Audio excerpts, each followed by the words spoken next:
Ensuite, nous allons recevoir Monsieur Jonathan Mathurin. Salut, Ok. ça va? Ça va, très bien. Très bien.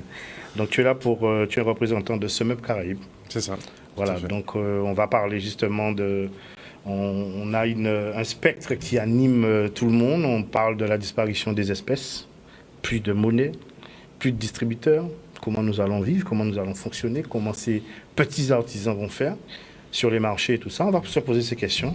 Et la solution, SumUp, est une alternative. Vous êtes leader mondial. On va en parler aussi. Il y a des questions qui vont arriver de nos chroniqueurs. C'est pas moi, hein, c'est des questions qui fâchent, c'est les gens. Voilà. T'as vu ça? C'est bon. Ensuite, et quand on arrive dans un restaurant, qu'on arrive au marché ou je ne sais où, ça gêne. Parce qu'on a cette habitude d'aller plus rapidement et d'avoir ses cartes et de faire son... Alors, la société évolue aussi sur ces questions-là. Et de plus en plus, je suppose que, Jonathan, tu as toutes ces petites organisations qui viennent te voir, parce qu'il y a les grosses structures, mais il y a aussi tout un ensemble d'organisations, notamment le business de notre ami, là, qui maintenant sont équipés avec la possibilité d'utiliser des solutions comme les tiennes. Est-ce qu'on peut faire un tour de tout ce que vous proposez comme solution de paiement? Oui, donc déjà avant d'être distributeur SumUp, je suis coach business et leadership. Ah, Donc, on l'aurait invité dans donc, d'autres... donc j'accompagne les petites structures à développer leur business et dans cet élan, en fait, je propose effectivement aux petites entreprises un moyen de paiement accessible et peu onéreux, en fait, qui leur permettra effectivement de pouvoir accepter les paiements par carte parce qu'aujourd'hui, c'est de plus en plus demandé, en fait, les paiements par carte. Et le sujet était très intéressant justement par rapport à la disparition de l'espèce. Qui est prévu dans les années à venir par le numérique. Il faut savoir qu'il est important aujourd'hui de changer de paradigme parce que depuis 71, l'argent n'est plus une monnaie, c'est devenu une devise. Et donc du coup, la planche à billets fait que ça pose un véritable problème économique d'inflation. Donc aujourd'hui, il faut changer absolument de paradigme parce que l'argent aujourd'hui ne repose que sur la confiance des gens et n'est plus reposé sur l'or comme ça l'était avant les accords de Bretton Woods. Donc du coup, aujourd'hui, on propose aux petites entreprises cette solution de paiement qui s'appelle le SumUp et qui permet justement aux petites structures d'accéder à la digitalisation de leur paiement à moindre coût. Alors qu'est-ce que le SumUp finalement? En fait, le SumUp, c'est par rapport à un appareil de banque classique, parce que souvent, c'est la grande question, hein, qu'est-ce que le SumUp par rapport à un appareil de banque classique? Les grands avantages du SumUp, c'est que c'est un achat unique. C'est un peu comme si vous achetez... C'est comme si vous achetez une robe, un vêtement, un pantalon, après vous n'avez pas de frais par la suite. C'est exactement pareil pour le SumUp, c'est-à-dire que c'est un achat unique. Donc le plus petit, par exemple, celui-là, il coûte 59 €.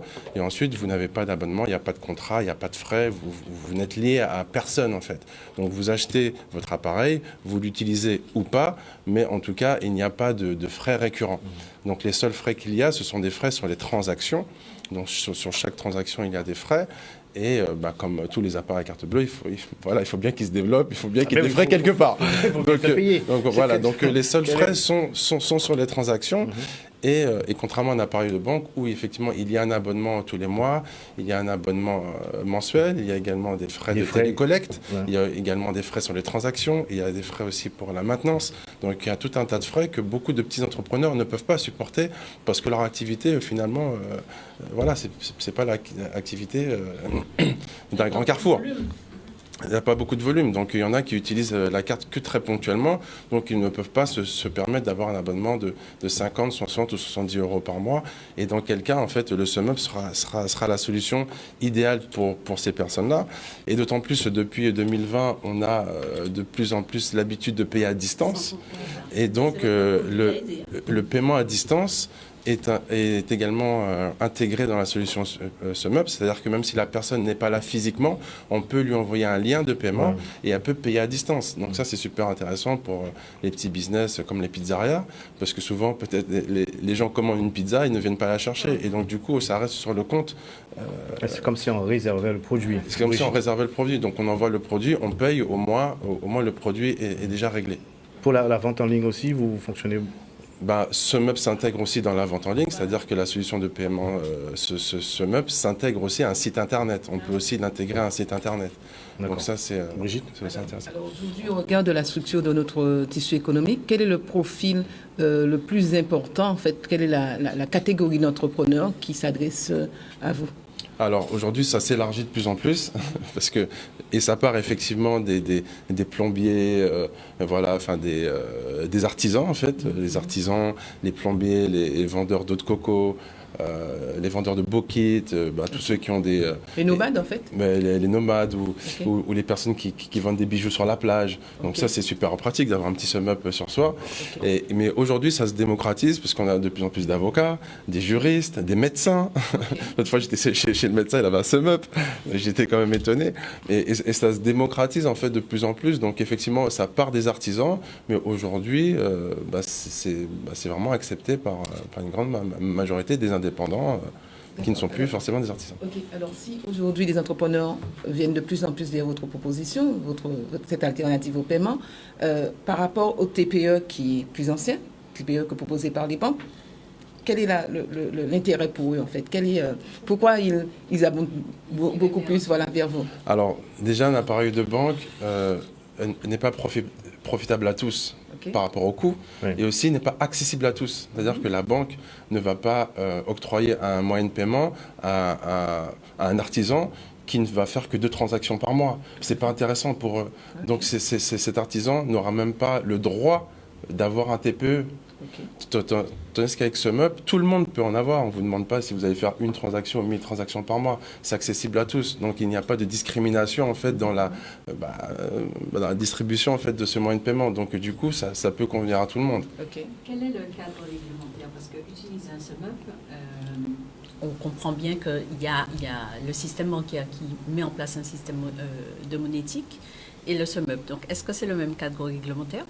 Pour un commerçant comme Love Coco, est-ce que c'est... Moi, j'utilise le SumUp, ça fonctionne vraiment très bien. Et en termes de frais, parce que, d'accord, c'est moindre qu'un système monétaire classique, mais est-ce que le petit commerçant, ou en tout cas, est-ce qu'il y a un volume d'affaires intéressant qui permet d'avoir des frais diminués pour le commerçant? Oui, effectivement, avec SumUp, donc il y a des frais de base de 1,75%. Donc ça, c'est les frais de base, mais en fonction de votre volume de chiffre d'affaires, vous pouvez descendre à 50, à 20 ou à 1%. Donc ça se négocie ce taux-là ou pas? Oui, ça se négocie. En fait, ça ne se négocie pas. En fait, il y a une grille. Donc au-delà de 10 000 euros par mois, il y a 10% en moins. Au-delà de 50 000, etc. Et donc, c'est dégressif, en fait, en fonction du volume d'affaires. Il y a un montant maximum de transactions à opérer ou un nombre de transactions? Non, il n'y a pas de nombre limite de transactions. Et qu'est-ce que vous répondez à un entrepreneur qui vous dit oui, mais et la sécurité de mes données? Est-ce que tout est transparent? Qu'est-ce qui se passe? Il faut savoir que c'est une société européenne, puisque c'est une société anglaise, et donc qui répond à toutes les normes européennes de sécurité, puisque c'est Visa qui sécurise en fait les paiements. Donc c'est aussi sécurisé qu'un appareil de banque classique.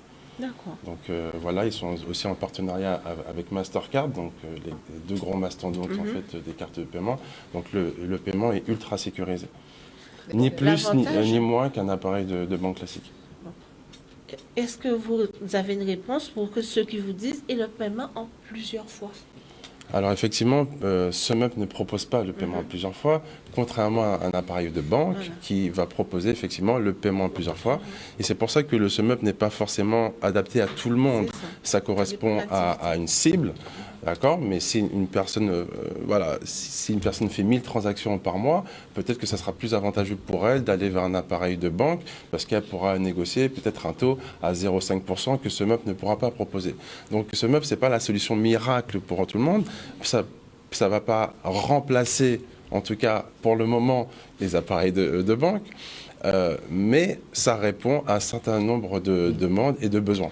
Pour rester sur sa question de la récurrence. Donc, ça sera une projection, c'est un chantier que vous voulez travailler sur la question de paiement plusieurs fois. Et mon autre question, c'est sur les abonnements. Est-ce que vous faites aussi des abonnements? Possibilité, par exemple, pour une association, concernant les membres, de prendre un abonnement sur 12 mois et le prélèvement se fait. Est-ce que c'est possible? Ponctuellement, on peut avoir besoin pour un événement ou pour... Oui, c'est très bonne question. Donc, du coup, par rapport aux plusieurs fois sans frais, c'est pas un projet de ce meuble de faire plusieurs fois sans frais, puisqu'en fait, lorsque vous faites un plusieurs fois sans frais, il faut être en partenariat avec une société de recouvrement. Donc, en fin de compte, la banque, elle, a des partenariats avec des sociétés de recouvrement, et ce qui lui permet de proposer ce service-là. Mais ce meuble, pour le moment en tout cas, n'a pas ce genre de partenariat. Techniquement, on peut le faire, on pourrait le faire avec un ce meuble, mais si le client ne paye pas à la fin, il n'y a pas de recours pour le commerçant. Et c'est pour ça que voilà, c'est un paiement en une seule fois. Et sur les abonnements, c'est-à-dire les abonnements la question de la récurrence. Par exemple, une association, je disais, veut que toutes les licences soient payées, au lieu de payer 100 € en début d'année, on puisse faire un système de 10 € par mois. Est-ce que c'est possible? Non, c'est pas possible, il n'y a pas ce système de récurrence. Après, il y a d'autres moyens, il y a d'autres logiciels gratuits, enfin gratuits en tout cas à faible coût, qui permettent la récurrence en fait. Mais ce meuble ne propose pas ce service-là. Vous avez mis en place aussi un système pour permettre à des artisans d'avoir une page de promotion, un catalogue. Est-ce qu'on peut en parler? Une page de... Il y avait un système de catalogue où ils avaient la possibilité de référencer leurs produits. Ah oui, c'est-à-dire que dans le SumUp, il y a comme une caisse enregistreuse où les produits peuvent être préenregistrés. Donc une personne qui vend du jus, jus de banane ou jus d'orange, etc., au lieu de taper à chaque fois le prix, peut effectivement directement taper l'article et avoir le prix qui s'affiche et justement faire payer. Donc il y a une mini caisse enregistreuse incorporée dans le SumUp. Est-ce qu'il faut avoir un smartphone à côté à chaque fois ou... Pas forcément. En fait, vous avez différents types de SumUp. Donc, vous avez celui-ci, donc le SumUp Air, qui nécessite effectivement un mobile, soit un téléphone portable, soit une tablette. Donc, il est connecté avec en Bluetooth. Donc, effectivement, c'est le téléphone qui permet de gérer toute la transaction. Donc, je pense que c'est ça que tu as. C'est ça. Enfin, ouais, c'est ça. Et ensuite, il y a le Solo et le Solo Printer qui sont autonomes. C'est-à-dire qu'il n'y a plus besoin de mobile. Ils ont une puce à l'intérieur, une puce GPRS, et là, effectivement, c'est autonome. La personne peut l'utiliser sans avoir utilisé son téléphone portable ou sa tablette. Et voilà, je voulais dire, par rapport à ça, moi, j'utilise le SumUp quasiment tous les jours. Ça fonctionne très bien pour le début d'une entreprise. C'est vraiment bien fonctionnel. Mais par rapport aux bugs, comment on peut améliorer le système? Alors, effectivement, il peut y avoir des bugs sur certains appareils, enfin les anciens. Qu'est-ce que tu appelles les bugs? Quel type de problème? En fait, par exemple, quand il y a plusieurs clients, il ne fonctionne plus. Et il faut le redémarrer, ça prend du temps et on perd des ventes par rapport à ça. C'est le seul petit inconvénient que je peux citer. Est-ce que c'est pas par rapport au réseau en fonction Mais de là où tu es souvent, passé Souvent, même que ce soit dehors, à l'intérieur de centres commerciaux, c'est vraiment récurrent. J'ai jamais eu ce Donc problème. après, en fait, c'est comme un téléphone. Ouais. Lorsque vous le mettez pas à jour, il peut bugger, l'application peut bugger ou la batterie peut descendre assez vite. Donc c'est un appareil électronique, donc il nécessite aussi une mise à jour. Parce qu'il y a une option pour mettre la mise à jour automatique, mais beaucoup de personnes ne savent pas forcément toutes les options. Mais il nécessite une mise à jour assez régulière. Tous les combien de temps?